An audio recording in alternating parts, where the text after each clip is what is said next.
Are you ready to unleash your full potential and become unstoppable in your success and leadership? Welcome to the Unleashed and Unstoppable podcast, where we provide powerful insights and strategies for coaches, corporate leaders, and entrepreneurs. I'm Alexanne Carter. And I'm Carol Register, and we're certified master neurocoaches who are passionate about helping you overcome your limiting beliefs and optimize your performance. Each week, we'll be sharing actionable tips and strategies using neuroscience, from interviews with industry experts to solo episodes to help you lead a life of power, purpose, and possibility on your own terms. Join our community of like-minded individuals. Hit subscribe now and let's be unleashed and unstoppable together.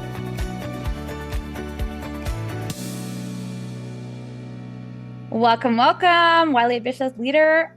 We are thrilled, absolutely thrilled to have you with us today, Thursday, on the Unleashed and Unstoppable podcast with a very special guest, a very dear friend of mine, Eric Antoinette. I have had the privilege of being in leadership rooms, coaching beside him, being a mentor of his over the last several years, I think 3 years now. And one gift that I would say that Eric brings every single time I get to work with him is learning more about what it takes to build a 10 out of 10 relationship. I've had the privilege of being part of many of his workshops. And I even know early on when I first met Eric, I reached out to him and wanted to learn more about the relationship workshops that he was putting together with his partner, Brandy, who we had on our podcast about a year ago, who's a good friend of mine as well, to learn more and really uncover, like, how do we create 10 out of 10 relationships, not just at home with our partners and our husbands and our spouses, but also just everywhere in our lives. And Carol and I have often said before, how we show up in one area is how we show up everywhere. So really leaning into that. And I've taken nuggets from all of Eric's workshops I've attended and really applied them into my life. And I know it is something that I continue to strive is to create a 10 out of 10 relationship with Andrew and my daughters, Carol, everybody in my life. And so I'm really excited and honored that Eric said yes to be here today. And I'd love to just, Eric, if you want to take a minute just to introduce yourself to our audience and share about your journey. And of course, we'll unpack this throughout the episode, but really what it took to go from what you have previously experienced in relationships to now today have this 10 out of 10 thriving relationship with Brandy in your life. Well, thank you very much for introducing me. And you're a dear friend also, Alex. So thank you very much for having me here. Thank you, Carol, as well. So I am Eric Antoinette, and I primarily in my business do anger management with clients. So specifically those who have been court mandated to take anger management classes. And I do couples counseling. That's the primary root of my business. And it's my passion. I want to say it is my passion because as Alex just mentioned, my passion is creating 10 on 10 relationships, and doing that kind of work is a passion of mine. And I love to watch it in progress and to watch what I get to be part of manifesting. And it wasn't always like that for me. As Alex said, I have a journey, and my journey, an example around relationships at the beginning of my life was not great. I had parents who argued quite a bit.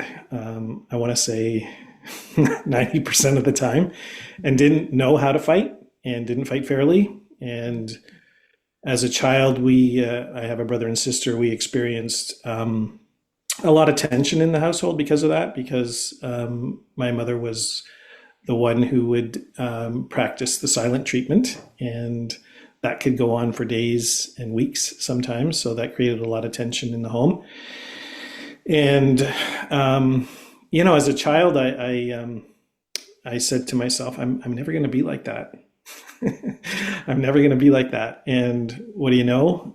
In my first serious relationship when I was married many years ago, I was practicing the silent treatment and didn't know a better way. So it took years, I want to say, of being stuck in that kind of toxicity, because there was a bunch of toxicity in my household in terms of defensiveness and criticism and silent treatment and poor listening and not really being able to communicate on an emotional level. that there was some part of me that knew there was a better way to be in a relationship, but I didn't know what it was. And thankfully, at one time, I got the training and became, actually, even before an anger management specialist, I became a regression therapist. And all of this training, including, the training that we have also done, all three of us have been in HCL and leadership training and learning how to be responsible for our stuff, responsible for what we feel, responsible for our actions, responsible for our reactions, being able to respond rather than react. All of this beautiful learning came to me, which I get to practice in my relationship now with, as you mentioned, Brandy and everyone else in my life. Wow. That's You amazing. you you talked about fight fairly. I would love for you to like unpack that a little bit more because as soon as you said that, I'm like, okay, so what does that actually look like or mean so that because people are going to have discussions, right? We have different perspectives in the way that we see. We've talked a lot in this podcast, different ways like operating systems and our strengths and all of this, right? So, what would something look like fight fairly? So, when we're thinking about our next generation, because I'm always thinking about that, right? And I know Carol's got a grandchild on the way too. And so, we're always mindful of that 0 to 7. We're always mindful of what we experience from 0 to 7, right? And I love how you're honest and saying like, okay, I didn't want this when I grow up, and yet that's what happened because that's what you experienced. That's what the subconscious noticed. Those are the patterns that were created. So I love to hear from you to dive into that. I've never heard that term before, and to see like how do we in our homes have those discussions while still setting an example for that next generation so that it doesn't end up as you experience, and I'm sure ourselves and many of the listeners maybe experienced too while they were younger. Yeah. So when I say I didn't want to grow up like that, that's what I call what we resist persists. And I definitely resisted that and it manifested. So it's, again, a key thing to keep in mind when we're living whatever it is, what we're living, whatever it is that we're resisting, will persist in our lives. And yeah, so to touch on fighting fairly, we're going to have disagreements. Like today, I have disagreements with Brandy. Like we have conflicts. We have different viewpoints. We have different perceptions of things. And it's important to talk about them. It's important to raise them. And it's important to understand in terms of what I'm aligned with and what I'm not aligned with, like how do I get to express it? Yeah. And so for me, fighting fairly means I get to speak up for what I'm aligned with, and Brandy also gets to speak up for what she's aligned with. And we're truly in listening mode. Like we're listening not to respond, but we're listening to understand where their perception comes from and, understand what they believe, understand what they feel. Like our fighting gets to come from a space of curiosity. And I say fight fairly, but it's not really fighting. It's having a disagreement that we're okay with having. Like we're okay to not be in agreement with each other, but we're really in a space where we get to be curious about what the other is experiencing and why do they see it that way. And we don't have to agree, right? Fighting is not about having to agree, but it's really about expanding our mind and expanding our being to be able to put ourselves in the other person's place to see where are they coming from and what is making them be the way they're being. And when we can connect on that level, then we're having a whole different experience of fighting, right? We're actually trying to create in the end a win-win solution, because one of the terms I like to use most often is we're not fighting about the thing we're fighting about, we're fighting for something. So we're not fighting about something, we're fighting for something. And when we can really drill down to that level to understand what's my partner or the person I'm in a disagreement actually fighting for, and what am I fighting for? Because sometimes we really get stuck into the detail of the argument and not really what it's about and what we're fighting for. And so that fight turns very different. Like what I'm fighting for versus what I'm fighting about is very different. So it's about compassion, right? It's about being able to put myself in the other's shoes to understand where they're coming from and to see what they're fighting for. And when they can do the same thing, then we have two people creating a win-win scenario. And we have actually two people fighting for each other rather than fighting Mm. about something. Wow. It's really interesting what you mentioned about listening not to respond, but to understand and leaning in with the curiosity. And what I've found in my life is the times when the emotions have risen most strongly have been when I'm feeling triggered, as they say. Yeah. So addressing the what's underneath, get it going in there where we're starting to fight differently, not fight at one another, but for one another. I mean, that changes things so much. What do you tell somebody when they're being overwhelmed by the emotions of an early childhood trigger or a traumatic or abusive trigger? How do you advise a person to work through that when they're in the middle of a discussion where they're in disagreement or where they have a differing perspective? Great question, Carol.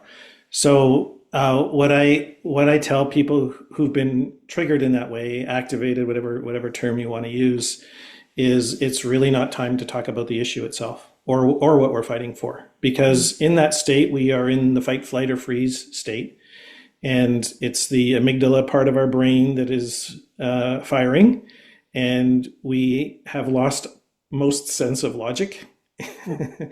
And we're really reacting from an emotional space. And that's the space where we're likely to say something that we're going to regret saying or do something that we're going to regret doing. And so my advice in that scenario is to take a time out and to learn what does it take for you to regulate your nervous system. And I have a great hack for that. One of them is it's breath work. We've learned this breath work before in many places, Alex. It's a 4 in through the nose and an 8 out through the mouth. Just that simple breath work switches the brain from the amygdala to the prefrontal cortex and starts to regulate the nervous system so that we can actually calm our bodies, calm our nervous system, and we can then get in touch with actually what are we feeling, because in fight, flight, or freeze we're likely experiencing all kinds of emotions, like whatever that trigger is, and then probably on top of that anger, because we're now in a space where we're fighting. And so we can't get to the underlying feeling unless we've regulated our nervous system so that we get out of anger and that we can experience whatever it is, sadness, grief, abandonment feelings, betrayal. Like you said, there's all kinds of ballooning that happens 0 to 7, 0 to 8 that can trigger us going forward in our lives. So we can't really experience what that trigger is or understand how it's pushing on our buttons until we regulate our nervous system and calm ourselves and say, okay, you know what, I get to spend whatever, an hour with myself, just experiencing whatever emotions here and allowing it to pass through me so that I can get to the other side. Now I can get to my prefrontal cortex, the logical part of the brain that's actually going to switch me into fighting for rather than fighting about, and understanding what that win-win scenario would look like. Alex, he's like directly addressing a conversation you and I just had through voice messaging. So thank you for sharing that. Go ahead, Alex. I love it. I like Carol always can tell like when I've got a question brewing. So I'm hearing what you're saying, Eric, and I've also heard you speak in one of your workshops talking about taking that kind of time out and creating that transition. What do you say to the person who is in the fight? Because as we know, right, you've got the person who's going to fight, so maybe they're already going to be automatically like going to walk away from the conversation because they acknowledge that that they want to that's the thing to do, and you've got the fighter who wants to fight. So because I admit, right, okay, I might be the fighter, not always, but sometimes, right, especially when you're passionate and the intent is actually to have a conversation, and then it gets derailed, right? And then it gets to that point. I find that my trigger personally is when the person walks away. So how someone like myself and the audience that's listening, how do we support the person now that actually wants to have that conversation Yeah. to, and also supporting the person that wants to walk away so that it's not, I guess, escalating it further. Because to me, that would be a sense of escalation versus the intention actually from what you're saying, Eric, is this is actually to get the nervous system regulated so we can talk about what we're fighting for. So to try to create or to support with that bridge. Yeah. Again, a great question, Alex. And I see this quite often. And you're right that the timeout could actually be another trigger added to the situation because there's somebody on the other side of that. If my nervous system is out of whack and I need timeout to regulate, and I just walk away from the conversation, the other person can feel abandoned, right? They could feel like, hey, you don't care about resolving this situation with me and you're just leaving it like hanging like this. And I want to resolve it because you're in fight, right? So really what I tell them is set yourself up for success right from the beginning and have a conversation with your partner where you have either like a key word, like a safe word where it's time to stop whatever it is that we're having so that things don't escalate.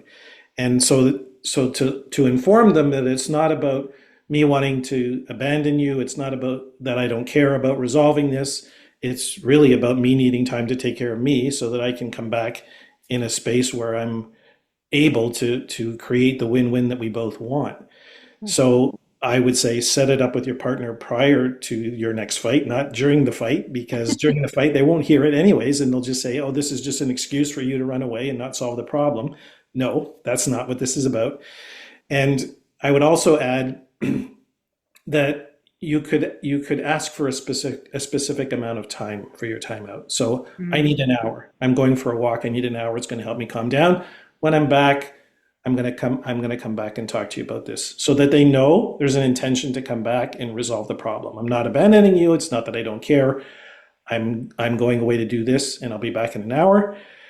And again, that will depend on how badly you're triggered, right? It might be 2 hours. It might be a day, you know, it might be a day. And it's important to give our partners that kind of space, whatever space that it is that they need for them to regulate. Otherwise, we're just going to come back and do the fight about what we're fighting about rather than the solution. Yeah. Wow. So how do you then pick up that conversation, right? Especially for the fighter who, is passionate, they want to continue that conversation. Everyone's gotten back to that, the when I say ground zero, but are a lot more calmer and to have a conversation.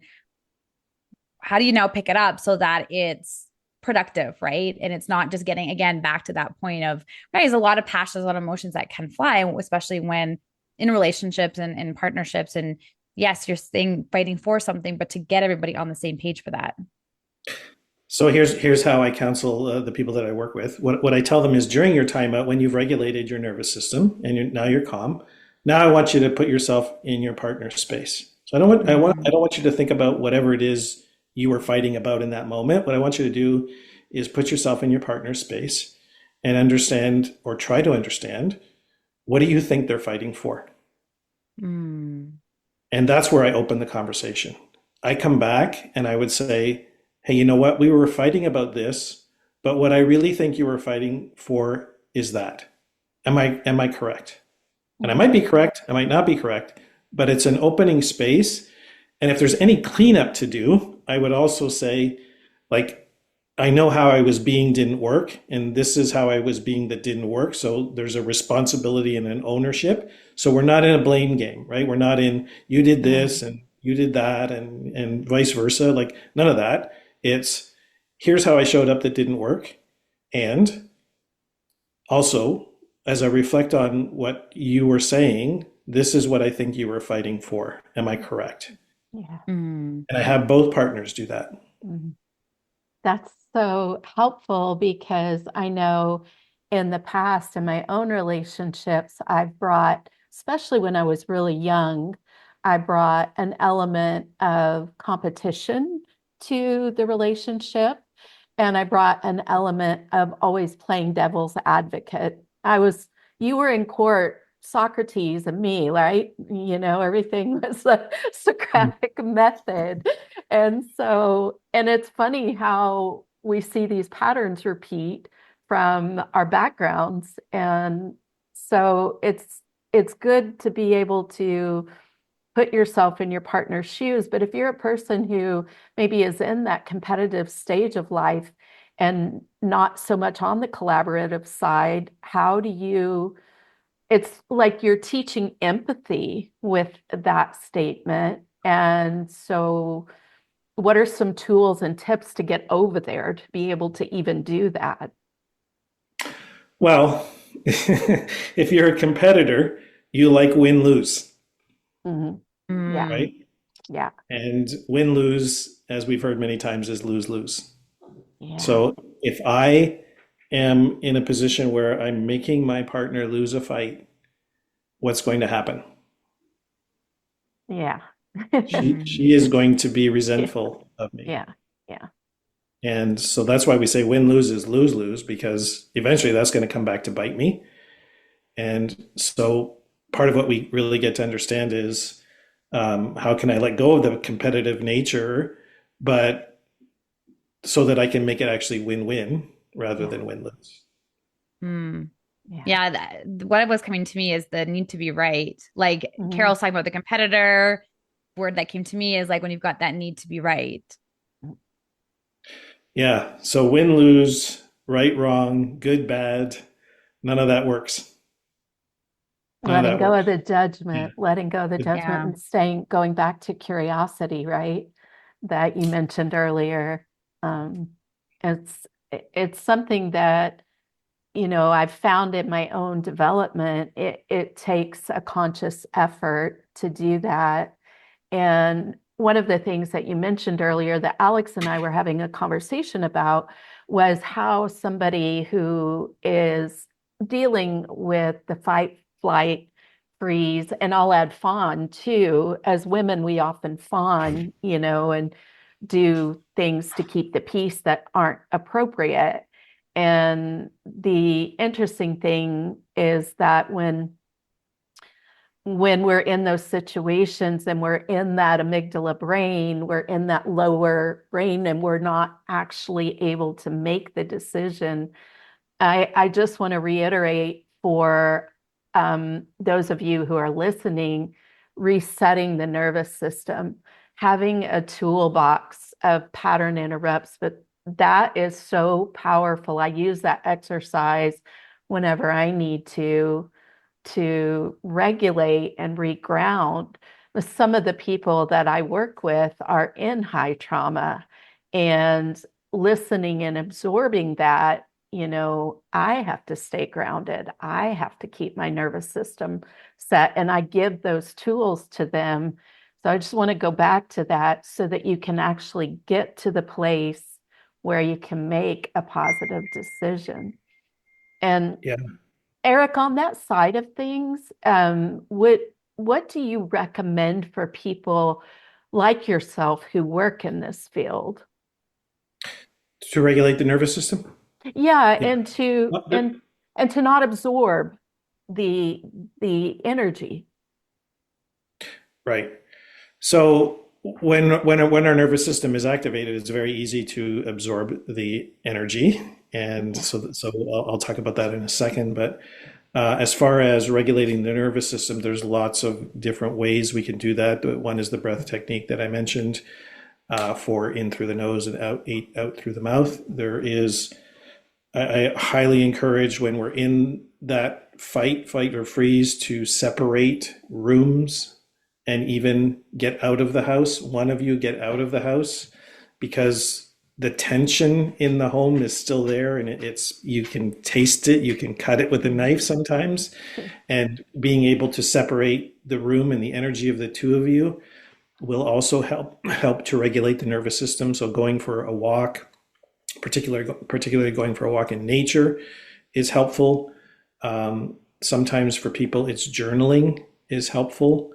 Physical exercise can and cannot be. I want to add cannot be, because sometimes when we're angry, we can get even angrier when we're doing physical exercise. Like, some therapists will tell you, beat a tennis racket on a pillow or whatever, and you could be beating there for like half an hour and just working yourself up to another degree. And so that, depending on your personality, it might work or it might not work. And what I say is, you'll know it works when you have some kind of emotional release or you're Mm. in connection with some kind of emotion. If you're just angry and getting angrier, doesn't work. If you're getting angry and sadness comes and grief comes out, fantastic. It means you're clearing something that was there. So, and even journaling to a degree, if you're writing and you're just getting angrier about what you're writing about, it can also ramp up your nervous system. So it works differently with different people. Some people can write and feel better. Some people can write and feel worse. Same thing with exercise. Listening to music is another way of regulating the nervous system, calming music, relaxing music. Watching a funny show could also work. Calling a friend who can support you and just be there and listen is another way that I tell people that they can regulate their nervous system. So all of those, and find the one that works for you is what I say to people. Find the one that works for you on a regular basis, like meditation. Is excellent for keeping the nervous system regulated. And the more you meditate, like the more I find, like I get to really stay even keel and in a calm space, even when there's a storm around me. That really supports me. So yeah, all of those things. What, yeah, what would you say to to children? Because the thing that's coming to me, and I'm hearing about taking that space, and it is about setting that example, right? I guess what's coming to me is yeah, and maybe I'm making an assumption of what's going on in my kids' brains, right? But for me, I'm thinking, okay, my parents are like, seeing the physical separation. Like I always wonder, like, well, what's going on in their head? Like, what story are they making up? Or I know sometimes, like Andrew and I can just be actually having a discussion, and it might get a bit heated, and my daughter will be like, "Stop fighting!" And it's like we're not actually fighting, and we're just, mom's very passionate, right? And and we get excited and all the things, but it's I find that very interesting. Like her automatic has become to say like stop fighting, and I'm like, okay, I get a little bit concerned about that because I'm thinking, well, where's this coming from? Because really, like, we're actually not, like, we're just, just having a discussion, and maybe the voices are raised because there's music on and we're cooking, like there's noise, right? But it's not actually, an argument. And yeah, that's oftentimes what I have in my brain. I was like, what's going on in her brain, and how do I set her up for success as well, so that yes, we can have discussions and to fight for something, but that she doesn't kind of start to think, like I guess the last thing I'd want is my daughter to think mommy and daddy don't love each other or something like that, right? But because I mean, she's just at that age and her imagination is going. And so, yeah, I'm curious to know like how to support my kids too in that. And again, for the listener as well, right? If we're talking about really creating those 10 out of 10 relationships and modeling that, what does that look like so that it starts from that foundation and we can continue to model that, especially if that is not something we did experience as a kid growing up? Yeah, I think my answer would depend a little bit on the age Mm, range of the child. And so for ones that can actually communicate the way she's communicating and telling you to stop fighting. So she, on some level, she's connected to something, I would say. And kids mm, are super sensitive and super tuned in. And if they feel like like they can sense friction, really, mm, they're really adept at sensing friction. So the first question I would ask is, is that true that you really weren't fighting? Because maybe you were, I don't know. And then just explore with her. Like, okay, so you think mommy and daddy were fighting? Like, what does it mean for you? Like, what are you mm, taking from this? And what do you think it means? Because like you said, children can make up stories just as easily as we can. And it may mean to her that mommy and daddy are going to break up, or, mommy and daddy aren't going to speak to each other. Mommy and daddy don't love each other. Like, what's underneath her wanting you to stop fighting?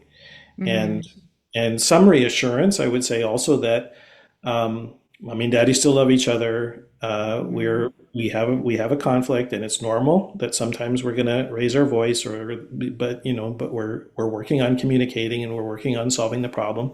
So some reassurance that it's going in the right direction, I guess, is how I would tell you to handle that. But yeah, get underneath. What does it mean to you that mommy and daddy are fighting? Like, what do you think is going to happen? What are you assuming? Like, What's the worst thing that's going to happen if mommy and daddy fight? Yeah, it's leading that curiosity, right? It shows up everywhere, right? We lead with curiosity and we're going to get so much insight into what is going on in the other person's brain. Yeah. So, and we off, Carol and I are off talking about curiosity. And here's another beautiful example of where this shows up and why leading with curiosity is such a powerful tool when we're in our leadership and in everywhere of our lives.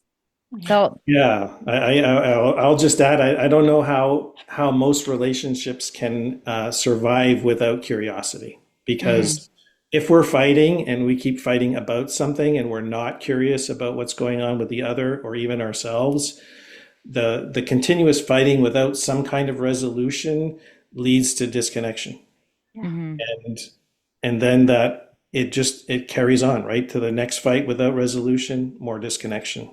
And again, next fight without resolution, more disconnection. So I personally think it's really difficult to have a relationship that will last, a thriving relationship that will last without curiosity. Mm. That's Curiosity and empathy. Yeah. Yeah, and empathy. And, I came from a very dysfunctional situation, and my kids experienced the consequence of that. They're adults now, but they do have a perception of tension, underlying tension. Mm, And they're also being painted pictures in school and on children's programs of what peacekeeping looks like. And so, I'd be curious if maybe she's been painted a picture of what fighting looks like and what peacekeeping looks like. mm, And your interaction was going against something that she's learned from that. Um, in regard to the tension in the household, when couples and relationships come to you and there's a baggage stack or stair step of, our negativity bias kicks in and we can be using our words negatively towards one another over and over without even realize it. Little cut downs or little barbs or oh, you doing that again or whatever it might be. And then all of a sudden, because it was so small, it hasn't been addressed, but now there's a whole bag full of these. So when they come to you, how do you start to unweave that for them? Great question. So those things that we're holding on to, they're resentments, right? They're resentments from past fights that we've had, and it's like I was saying just a moment ago, it's what causes our disconnection, um, and it can be even resentments that are that go beyond the relationship that we're currently in. They can be past resentments that we're holding on to from our parents, from old partners that are carrying forward into our current relationship. So there was actually somebody I was dealing with today who was dealing with a betrayal from a previous partner, and the trust issue now is carrying forward into his current relationship. Has nothing to do with his current partner, but he's carrying baggage from a previous relationship with trust issues, and it's affecting his current relationship. And so the work there is forgiveness work. It's absolutely forgiveness work. So how do I forgive myself for whatever part I had in whatever problem I created?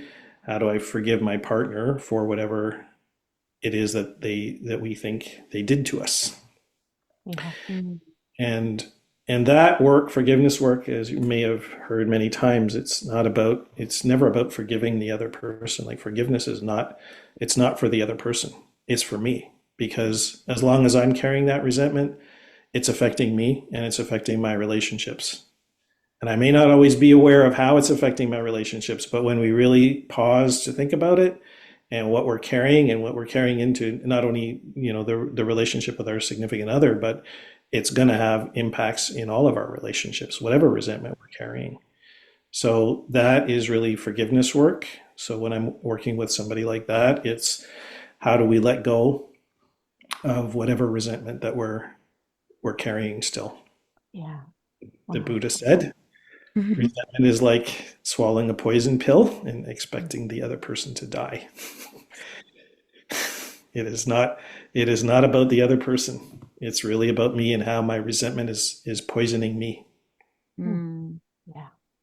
What about, as you're speaking there, Eric, something that's coming to me is like patterns, like a self-sabotage pattern when it comes to relationships, right? And where you're noticing that, I mean, and again, this really can show up in all relationships, right? But this sort of self-sabotage that just tends to, you think it's not there, and then, there's how many years in a relationship, and then now it appears again, right? It's like and it maybe I'm actually answering my own question as I'm asking this, but I'm curious from your perspective. I was thinking, right, like the worthiness came up, like a lot of the self-worth piece around having a thriving relationship and things like that.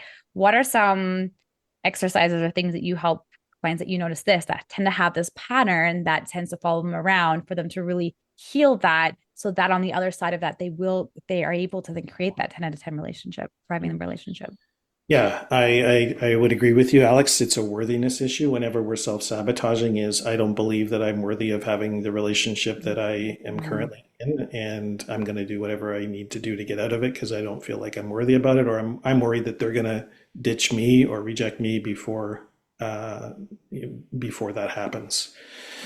So, yeah, worthiness is it's a complicated issue, and it's an old issue. Like one of the exercises that I have people do is imagine yourself when you were born, right? Like imagine your mother holding you when you were born, and have her look at you and see if there's any part of you that isn't worthy. Or if you have a child, imagine you're holding your child at the moment they were born, and see, what are they worthy of? And the answer obviously is they're worthy of the world, right? They're worthy of everything. They're worthy of being loved. They're being worthy of being loved unconditionally. And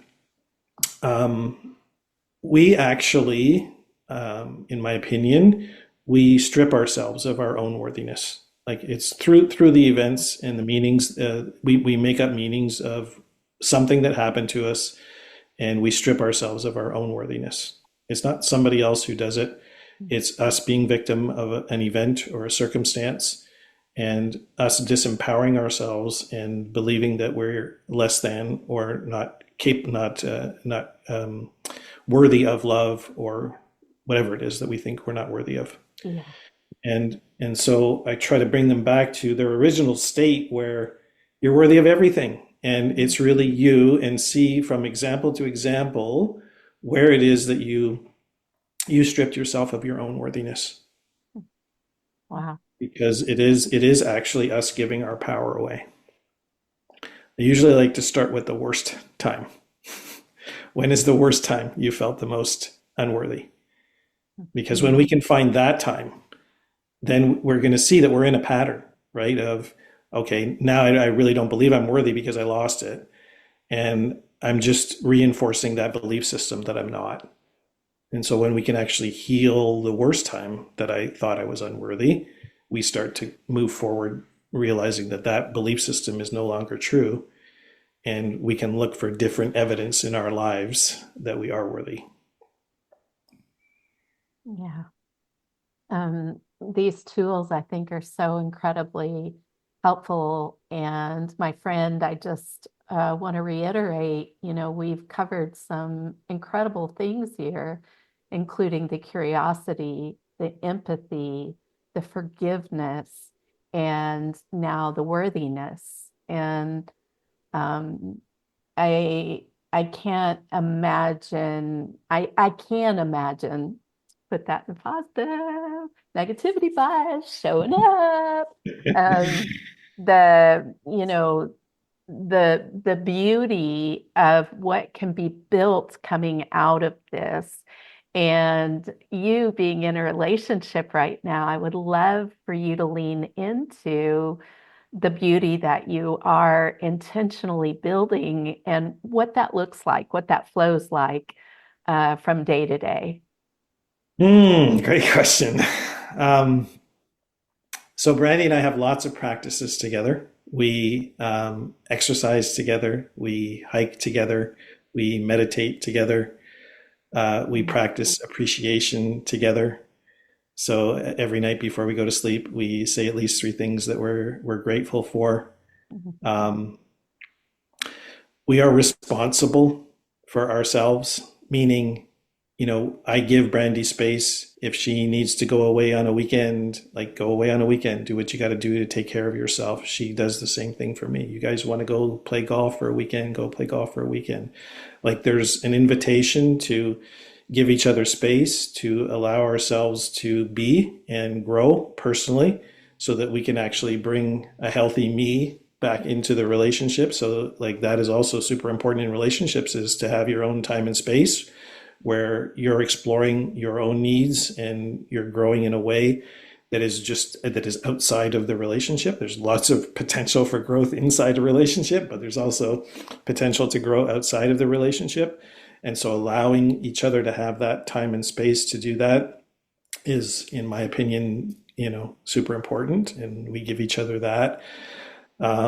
We have fun together. We dance. Like, fun is also an element that's required in your relationship. If you're not having fun and it's boring and you're doing the same thing over and over again, like, it doesn't work either. So spontaneity and planning of time is also important. So both, like, I'm more of a planner, Brandy's more spontaneous. So we can fill each other in that way if we're open, right? If we're open to balancing each other out. So I would even say that that's another element of our relationship where I'm more of an analyzer, I'm more in my head, I'm more of a supporter. Brandy is more of the promotory, risk-taking type and fun-loving type, and so I get to go along with her for the fun, and she also gets to learn from my analytical side. So when we're both open to each other's differences and we can actually use them for each other and support each other with them, like it really works. But you got to be open, right? You got to be open to different possibilities and different ways of doing things. So like I said, I like to plan. She likes to be spontaneous. So we do both. That's both ends, right? Both ends. So for the listener who's hearing what you're saying, right? So it's like that vision piece. Like this is what I want to create. Here's my current reality. How would you support in closing the gap of a current state of not being at that current place to support a couple in creating that? Like, I mean, I guess my question even came to like when you and Brady started in your relationship, yeah, how did you guys go about to establish that you wanted to create this 10 out of 10 relationship, what it gets to look like for you? So supporting the listener in being able to go out and do that as well. Yeah, another great question, Alex. And what you're really talking about is having an aligned vision as a couple, and even for ourselves as individuals, right? So if I have a vision of how I want to be on my own, outside of the relationship, she gets to support that. And if she has a vision of how she gets to be outside of the relationship, I get to support that. And then we can talk about also what's inside the relationship, and again, depending on your age and where you're at in your life, it might be about kids, it might be about finances, it might be about where do I live. There's so many different things that get to be put on the table to understand where are we in alignment and where are we not in alignment, and then we can look at the parts that are not in alignment and how can we create alignment there? How can we compromise? How can we create win-wins so that again the both parties are feeling satisfied that they're getting what it is that they need? Not going to always be perfect because sometimes we might have something that we're not aligned with, and that's okay too, because it's never going to be perfect. It's really never going to be perfect. But the thing is, we don't want to create an imbalance where I'm always the one who's giving in to the other or vice versa, right? Like, so sometimes I'm going to win in a win because there may not be a win-win solution, but sometimes in that scenario, I might win and other times she might win. But it's to really watch that we're not creating a loser every time in when there's a misalignment. Wow. And for people pleasers and supporters like me, that's like an easy trap to fall into. So, again, really to watch what's your personality type, because if you're a supporter and you're the one who's always giving, it's really easy to give in and want to satisfy the other person. But over time, that doesn't work. Yeah.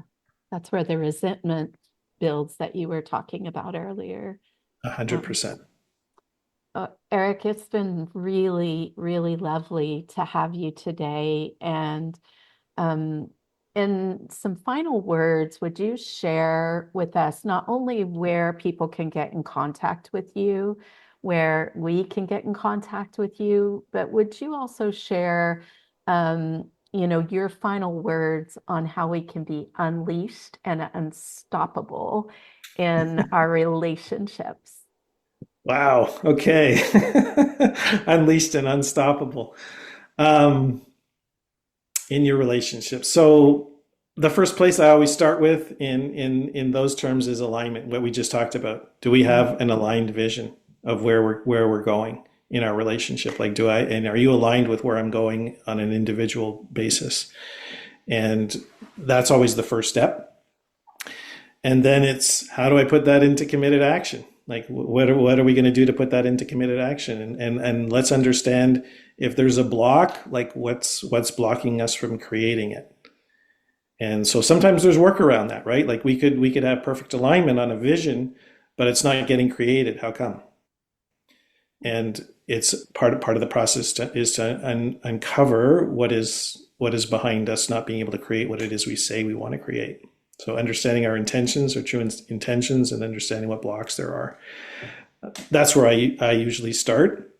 And yeah, the concept of 100% responsible is also super important in bringing to your relationship. Like, I'm 100% responsible for what I'm bringing. You are 100% responsible for what you're bringing. It's not a 50-50 thing. It's a 100-100 thing. So yeah, that's what I would say is what would help you become unleashed and unstoppable in your relationship. And I think there was a second question that I may have forgotten. I was just saying, would you share with us how we can get in contact with Oh, you? yes, yes, yes. Yeah, so I think you guys have a link for me. It's a calendar link. I have opened up for whoever is interested who would like a 30-minute call with me, talk about whatever it is you want to talk about. If you want some relationship support, I'm happy to give some free time to connect with whoever would like to connect with me. And yeah, Alex definitely has my contact info that you can more than I'd love for her to share that with you too, Carol, so that we also can keep in touch. That would be awesome. And we will have that in the show notes for you as well. And I know, friend, that you've probably been, your heart's lighting up with this information, this helpful wisdom that's been shared with us today, so that we can move forward and manifest, create the realities that we desire and that we deserve. So we will see you next week. Ciao for now, unless you have any final words, Alex Leanne. No, I just want to thank Eric so much for being here today and just really Yeah, sharing, from your heart,